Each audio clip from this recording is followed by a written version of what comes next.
Amados hermanos y amigos que nos escuchan, tengan cada uno de vosotros paz, salud y bendición. En esta bendecida mañana de miércoles, en nombre de Cristo Jesús, Señor nuestro. Hoy continuamos con la lectura del capítulo 19 del libro El deseado de todas las gentes, titulado Junto al pozo de Jacob, octava parte. Este capítulo está basado en el libro de Juan, capítulo 4, versículo 1 al 42. Y muchos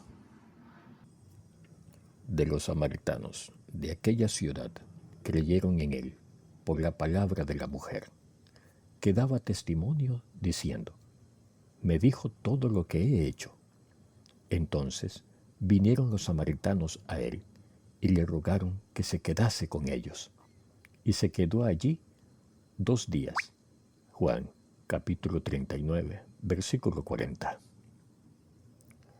Los samaritanos creían que el Mesías vendría como Redentor, no solo de los judíos, sino del mundo. El Espíritu Santo, por medio de Moisés, lo había predicho como un profeta enviado por Dios. Por medio de Jacob se le había declarado que debía reunirse el pueblo, y por medio de Abraham, que en él fueran benditas todas las naciones de la tierra.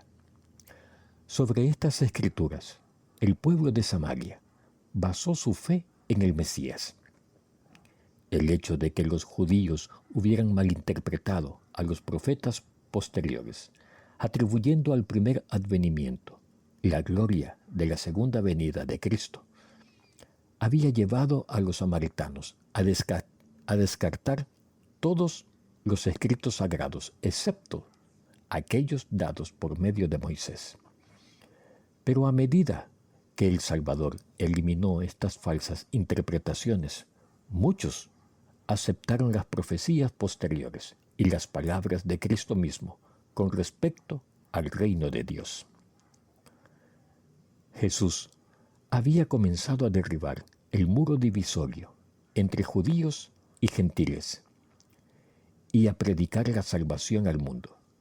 Aunque era judío, se mezcló libremente con los samaritanos, anulando las costumbres farisaicas de su nación. Frente a sus prejuicios, aceptó la hospitalidad de este pueblo despreciado. Dormía bajo sus tejados, comía con ellos en sus mesas, compartiendo la comida preparada y servida por sus manos. Enseñaba en sus calles y los trataba con la mayor amabilidad y cortesía. En el templo de Jerusalén, un muro bajo separaba el patio exterior de todas las demás partes del edificio sagrado. Sobre este muro había inscripciones en diferentes idiomas que indicaban que a nadie más que a los judíos se les permitía pasar esta frontera. Si un gentil hubiera tenido la presunción de entrar en el interior del recinto, habría profanado el templo y habría pagado el castigo con su vida. Pero Jesús, el que diera origen al templo y su ceremonial, atraía a los gentiles así por el vínculo de la simpatía humana, mientras que su gracia divina les presentaba la salvación que los judíos rechazaban.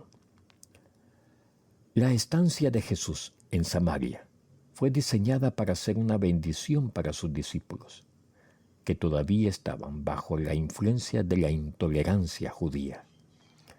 Sentían que la lealtad a su propia nación les exigía albergar enemistad hacia los samaritanos. Se maravillaron de la conducta de Jesús. No podían negarse a seguir su ejemplo. Y durante los 2 días en Samaria, la fidelidad a él mantuvo sus prejuicios bajo control. Sin embargo, en el fondo no estaban conciliados. Tardaron en enterarse de que su desprecio y el odio debe dar lugar a la compasión y a la simpatía. Pero después de la ascensión del Señor, sus lecciones volvieron a ellos con un nuevo significado. Después del derramamiento del Espíritu Santo, recordaron la mirada del Salvador, sus palabras, el respeto y la ternura de su parte hacia estos despreciados extraños. Cuando Pedro fue a predicar a Samaria, trajo el mismo espíritu a su propia obra.